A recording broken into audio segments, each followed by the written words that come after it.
Pray, let me introduce myself to you. I'm Cecily Cardew. Cecily Cardew? What a very sweet name.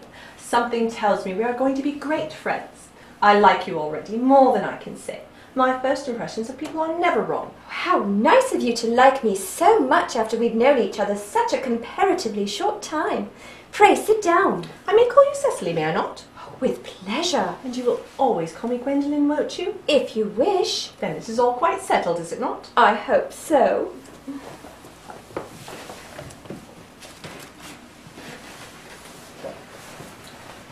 You are here on a short visit, I suppose? Oh no, I live here. Really? Your mother, no doubt, or some female relative of advanced years resides here also? Oh no, I have no mother, nor in fact any relations at all. Really? My dear guardian, with the assistance of Miss Prism, has the arduous task of looking after me. Your guardian? Yes, I am Mr. Worthing's ward. Oh. It was never mentioned to me that he had a ward. How secretive of him. He grows more interesting hourly.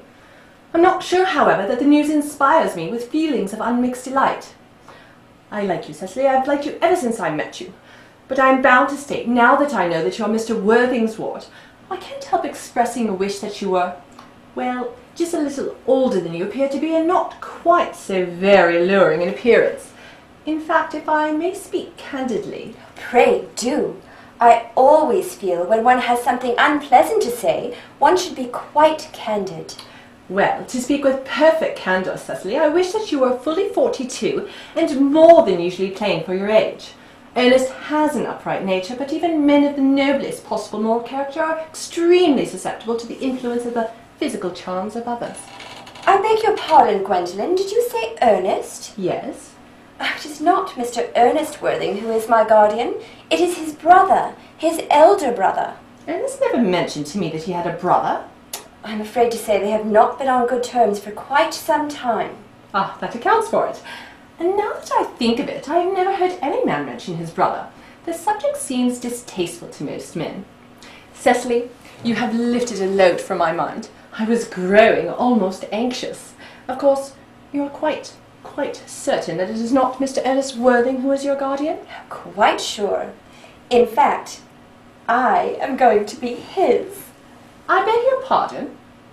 My dearest Gwendolen, there's no point keeping it a secret from you. Our little county newspaper is sure to publish the fact next week.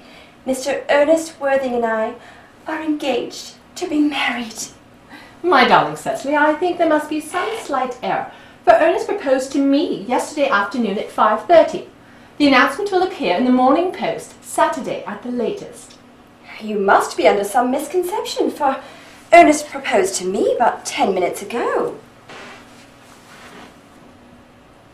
That is certainly very curious, for Ernest proposed to me yesterday afternoon at 5:30. If you would care to verify the incident, pray do so. I never travel anywhere without my diary. One should always have something sensational to read on the train. I'm so sorry, dear Cecily, if it's any disappointment to you, but it appears that I have the prior claim. It would distress me greatly, dearest Gwendolen, if it would cause you any mental or physical anguish. But I feel it is my duty to point out that since Ernest proposed to you, he has clearly changed his mind. The poor fellow has been entrapped into any sort of foolish promise. I shall consider it my duty to rescue him at once, and with a firm hand. Whatever unfortunate entanglement my dear boy has gotten himself into, I shall never reproach him for it after we are married. Do you allude to me, Miss Cardew, as an entanglement? You are presumptuous. On an occasion of this kind, it becomes more than a moral duty to speak one's mind.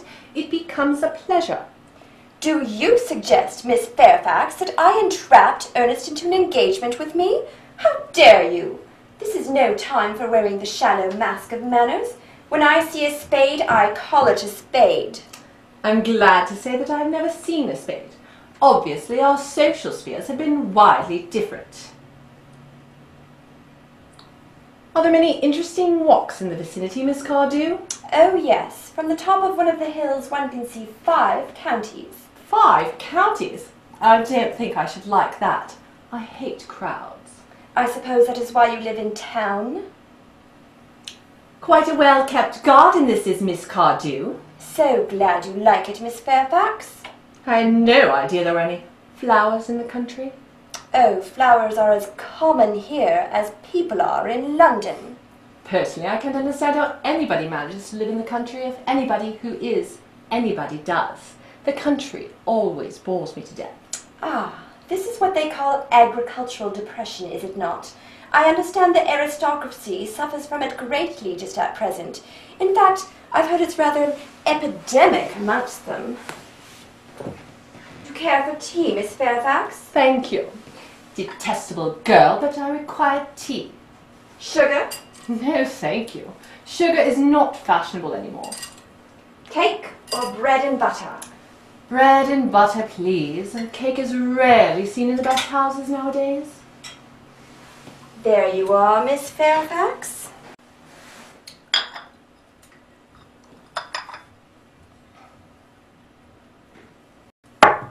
You have filled my tea with lumps of sugar, and though I asked most distinctly for bread and butter, you have given me cake. I am known for the gentleness of my disposition, the extraordinary sweetness of my nature, but I warn you, Miss Cardew, you may go too far.